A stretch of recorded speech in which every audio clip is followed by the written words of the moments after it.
الرحمن الرحيم الحمد لله أشهد أن لا إله إلا الله وحده لا شريك له وأشهد أن محمدا عبده ورسوله أما بعد. Brothers and sisters, may Allah subhanahu wa ta'ala bless you on this Yom al-Jum'ah. And today's message is going to be a little bit more sobering than maybe the message that you've heard before, because I want to be going to keep it 100% that we have some very difficult days ahead of us. And I'm going to tell you why I think it's important to talk about this. When you read the Quran, the prophets that came before us had the responsibility not only to be mubashir, and that is a good give of good news. Alhamdulillah, there's a lot of good news. To be a believer, to be a Muslim, the good news about the hereafter, that's true. But also the prophets who came before had to be nadhir. A nadhir is a warner, and sometimes the warning is not such good news. And I want to be honest with you that we have some very, very difficult days ahead. And I want to get us prepared to deal with it. It's not, you shouldn't be like, scared. You have to keep your faith, but I have to be honest with you. But the good news is that I remember a couple of years ago, and some of you knew about it, me and my companion, Brother Abdul Qadir, Rahimullah, may Allah subhanahu wa ta'ala bless him and give him the highest of Jannah. We went to Trinidad together. And the people that invited us, I was surprised that they put us on Caribbean Airlines. I don't mean no disrespect. I usually travel on American Airlines, United Airlines, Delta Airlines, JetBlue, British Airways. The established airlines. So when I found out that I was on Caribbean Airlines, I never heard before, I was a bit nervous. And can you imagine? We were flying from New York, JFK, to Trinidad and Tobago. And maybe before 1 hour of the flight, all of a sudden, there was this turbulence. And the flight attendants was actually serving food. And all of a sudden, the plane started dropping fast. I mean, some of the flight attendants actually fell, and things flying all over the plane. And then finally, when the pilot was able to right the plane, he came on the airways and said, "Ladies and gentlemen, I apologize, but I want to let you know it could have been much worse." I guess he thought it was making me feel better, but it didn't make me feel better. I remember flying on a number of airlines, let's say British Airways. And the pilot, he comes on the loudspeaker and said, "Ladies and gentlemen, this is your pilot. I want to let you know in about 20 minutes, we're going to ask you to put your seatbelts on because we're going to go into a little turbulence." Word from the plane flying in front of us that we're going to reach. It should be no problem. Just put your seatbelt. And I'm telling you, when 20 minutes later, when the turbulence came, no problem. Even with smiling on our faces.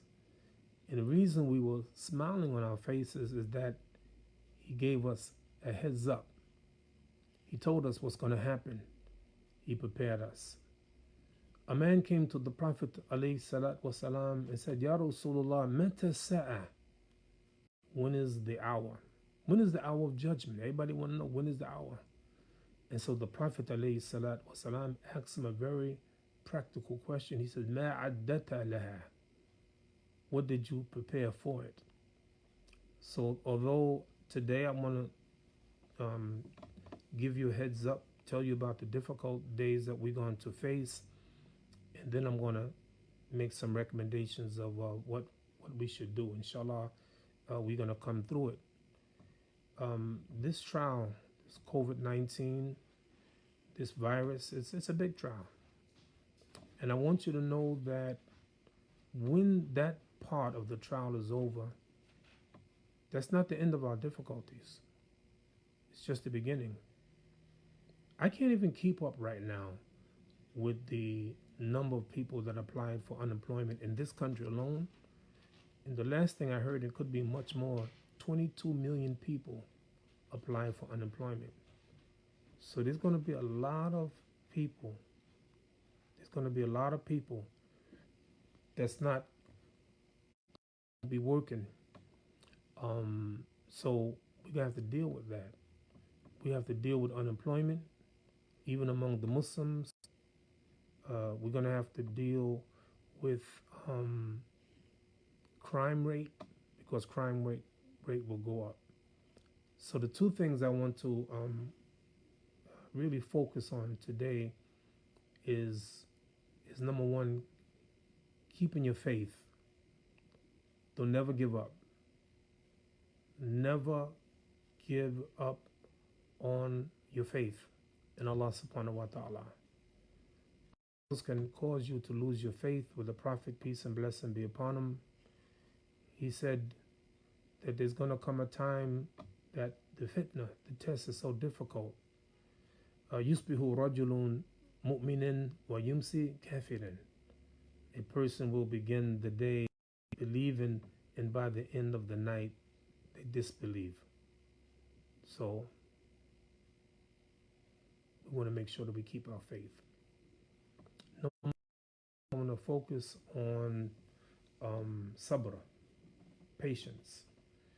And I think many people, they use the word, be patient. You got to be patient. And they say patient almost, like cliche, be patient. They're saying the right thing, but I just wonder if they really understand and appreciate what they're saying about being patient. Sabr. Patience is actually one of the attributes of Allah. Lahul al-asma'ul husna. He has the most beautiful name. One of the names of Allah is as-sabur. He's patient. But I want to make sure that we appreciate what patience is and what impatience is. Allah, in Allah ma'as sabirin, Allah mentioned Quran, Allah is with the patient. But what does it mean to be patient? Patience means, it's at least two things. I can think of a third, but I want to just stick with two.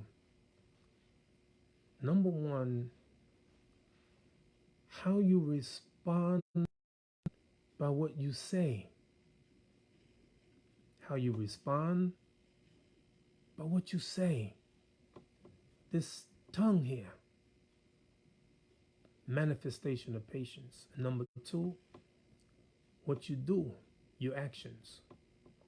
To be impatient means to have to say something inappropriately and to do something inappropriately.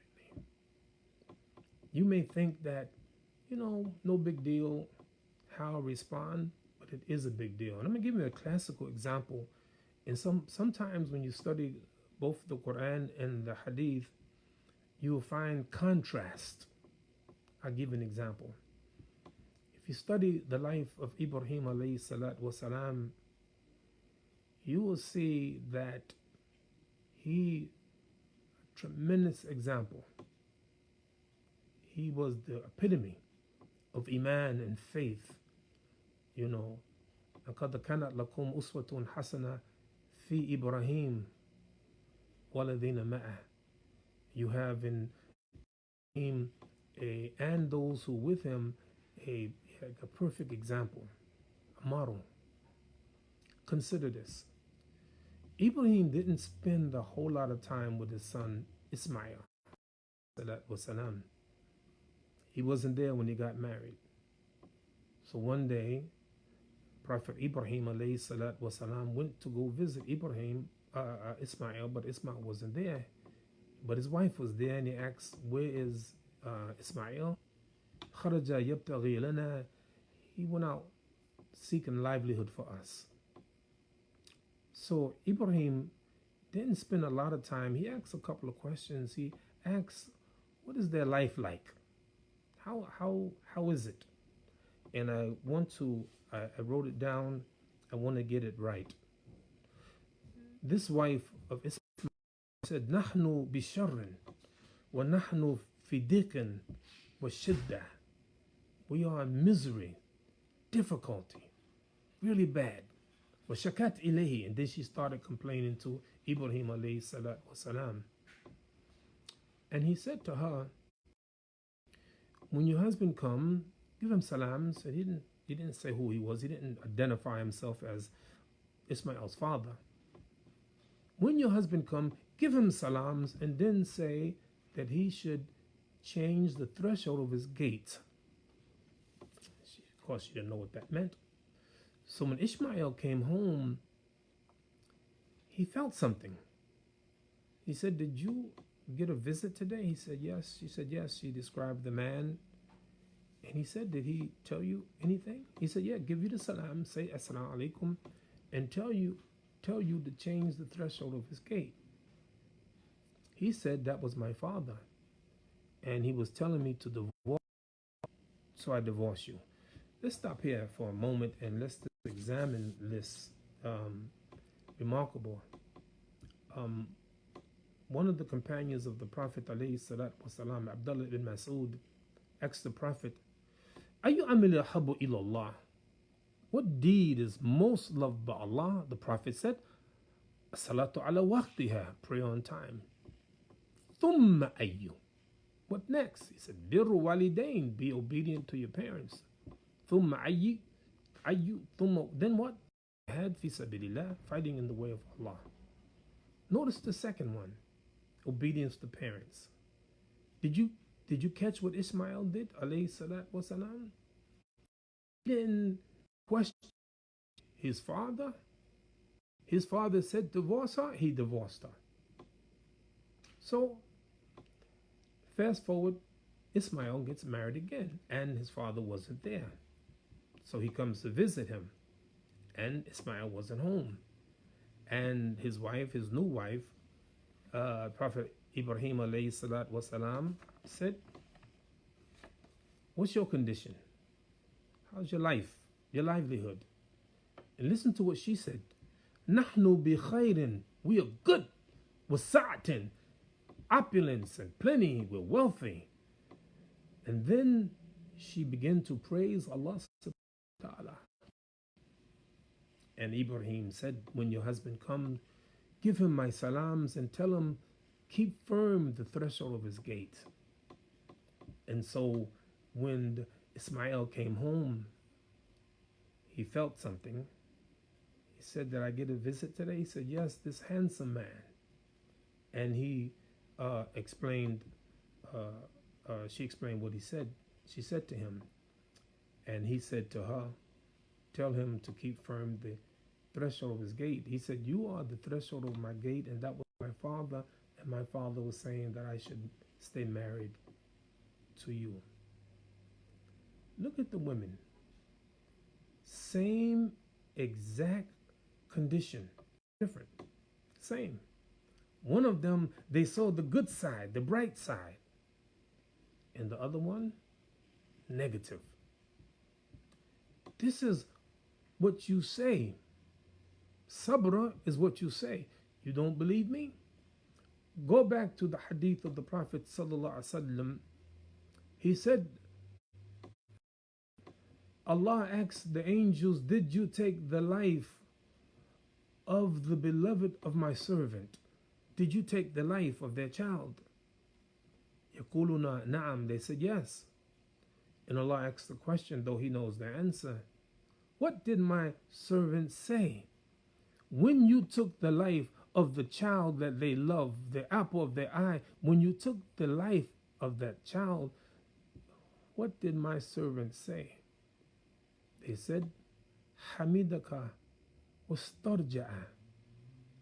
They praised you, Allah, and then they said, Inna lillahi wa inna ilayhi raji'un. We come from Allah, and to Allah we return. Allah was so pleased by what they said. Is Ibnu li abdi baytan fil Jannah. Build for my slave a house in Jannah and call it the house of praise. You see? So patience is what you say. Number two, patience is what you do. How do you respond? Okay, maybe you lose your job. Maybe you're one of the ones who lose your job. What are you going to do? Your rent is due. Your mortgage is due. Your family have to eat. What are you going to do? Let me tell you one thing that we can never do, and that is lose faith so much that you give up on life and you take your life and commit suicide. If you have suicidal thoughts, talk to someone immediately. Seek help.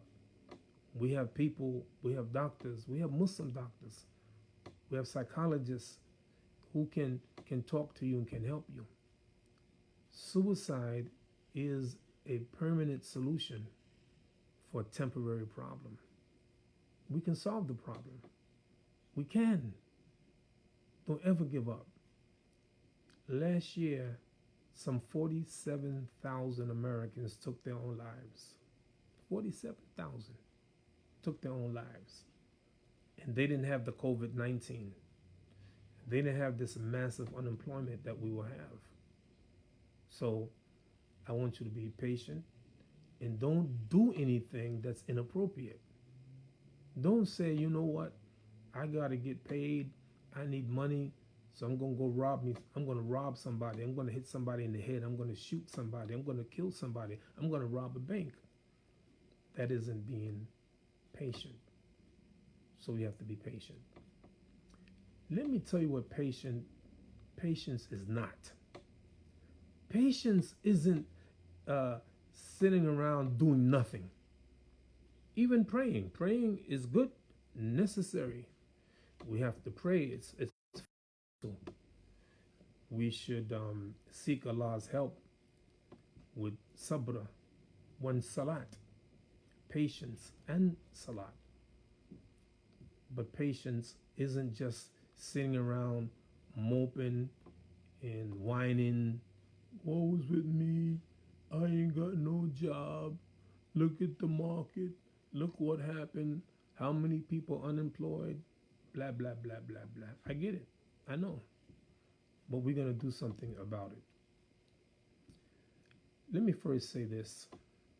One of the pillars of Islam, you know, everybody knows about Salat and Zakat, and we are fasting right now. But Hajj. But when the Prophet ﷺ talked about pilgrimage to Mecca, he said, "Man istata'a ilayhi sabila," those who have the who have the ability to do it. There are a lot of people can't make pilgrimage. $7,000, $8,000 to make pilgrimage. Some people will never make pilgrimage in their entire lives because they can't afford it. But I want you to think about the pilgrimage for a moment. Even if you don't do it, I want you intention to do it because you never know. Maybe your condition is not on par to do it now, but maybe next year, 2 years from now, 5 years from now, 10 years from now. And there are a lot of things that we have to do at the pilgrimage. We have to circumambulate the Kaaba, go around the Kaaba 7 times. We have to run between Safa and Marwa 7 times. We have to throw at the Jamrats. We have to land and make dua at Mount Arafat. But I want you to recall what I said recently. قَدْ كَانَتْ لَكُمْ أُسْوَةٌ حَسَنَةٌ فِي إِبْرَاهِيمَ وَالَّذِينَ مَعَهُ. Indeed, you have a beautiful pattern of conduct in Ibrahim and those with him. Who is with him? Ismail, alayhi salat wasalam, with him. If you study the life of Ismail, subhanallah, he made a lot of contributions to Islam, and he helped his father to build the Kaaba. He didn't. The Ibrahim alayhi salatu wasalam didn't build the Kaaba by himself. His son Ismail helped him. And when he was about to sacrifice his son said, "Do what you're commanded to do, and you find me among the patient." I want to call your attention to Hagar, our mother, the wife of Ibrahim, the mother of Ismail alayhi salatu wasalam. And when Ibrahim brought Hagar and the baby Ismail, newborn baby, he left them with some water and some dates, and she was breastfeeding her son Ismail. So Ibrahim turns around and walks away. Hagar follows him. Ya Ibrahim, aina tadhhab? Ya Ibrahim, aina tadhhab? Oh Ibrahim, where you going? Where you going? Are you going to leave us here in the desert? Nothing here, no people here? Ibrahim, he doesn't turn around. He keeps on walking. And then Hagar stops. And she said, "Is it Allah ordering you to do this?" He said, so she said, "He will never abandon us." So she went back. That's faith. Ibrahim, he walks until they can't see him. He turns around and faces the Kaaba, and he makes dua. Or what's going to become the Kaaba, and he makes dua for his family. So he goes away. Here, this faithful mother, Hagar, with a newborn baby in the desert, nobody around, nobody, just a hill.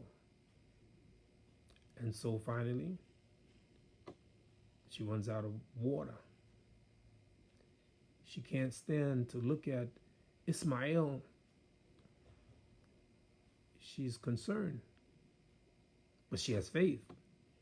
What does she do? She don't say, my husband Ibrahim, he said we're going to be all right. Allah's commanding him to do it. We'll be okay. Yeah, she felt that way. But what did she do? She started looking. She started looking, going between Safa and Marwa, looking for something, looking for somebody. But you ask those who made pilgrimage, they will tell you that when you climb down from Safa mountain and you go down the valley and you look to your right, you'll see some green lights. And when you see those lights, you're supposed to start running. Ordinarily, you're walking, but when you see the green lights, you start running until you get the end of the green lights. Why are you running? Because it's sa'ya. وَأَنْ لَيْسَ لِلْإِنسَانِ إِلَّا مَا سَعَى. Allah said, mankind shall have nothing except for what he strive for. You gotta work for it. And that's what Hagar did. She started running. See, we do it as a ritual. She did it for real. She was running to look for help, running between Safa and Marwa. And now, every year, all those pilgrims, they come and they follow the route that Hagar took. Yes, an example in Ibrahim, وَالَّذِينَ مَعَهُ, and those with him. So what are we going to do? Our masjid is going to be a hub of activity. My mantra will be, as the Prophet said, ta'amu wahid yukfil ithnaini, and the food of one will feed two. Ta'amu ithnaini yakfil arba'a, and the food of two will feed four. Wa ta'amu arba'a yakfil ithnaini thamaniya, and the food of four will feed eight. Everybody gonna eat. Inna hadhi ummatukum ummatan wahida wa ana rabbukum fa'budun. Allah says in Quran, this ummah of yours is one ummah. I am your Lord, so worship me. لا تدخلوا الجنة حتى تؤمنوا ولا تؤمنوا حتى تحبوا. You go to Jannah until you believe, and you never believe until you love one another. We will love each other, and we will make sure all of us eat, and we will find out if there are jobs available. We will go around the Muslim Ummah, and we will get everything that we need for the Ummah. Inshallah, we're going to be okay. We're going to be patient. We're not going to sit around. We're going to pray to Allah for sure. We're going to ask Allah. We're going to make plenty of dua, plenty of supplication. But we're not going to sit down on our butts and do nothing. We're going to search, and we're going to look. Allah is not trying to punish the believers, but this is a test for us to see what are we going to do. So let us hold hands together. Let us pray together. Inshallah, this trial will be over one day. But then after this trial comes another trial. This is different, brothers and sisters, from anything we've ever experienced before. Sporting events closed. No baseball, football, no basketball, no track, no hockey, none of that. And all the jobs that come with it. So we have to circle the wagons. We have to be strong, call upon Allah subhanahu wa ta'ala, make dua to Allah. We ask Allah the Almighty, oh Allah, help us and protect us. Protect us from this virus. Protect us, all of us, keep us safe, and keep us believing in you. So brothers and sisters, even though we have some difficult days ahead, we can be rest assured that Allah is with the patient. Be patient. Think right. Right attitude. Then say the right things. And then do the right things. May Allah subhanahu wa ta'ala bless you and bless your families. Stay safe. Until the next time. Assalamu alaikum wa rahmatullahi wa barakatuh.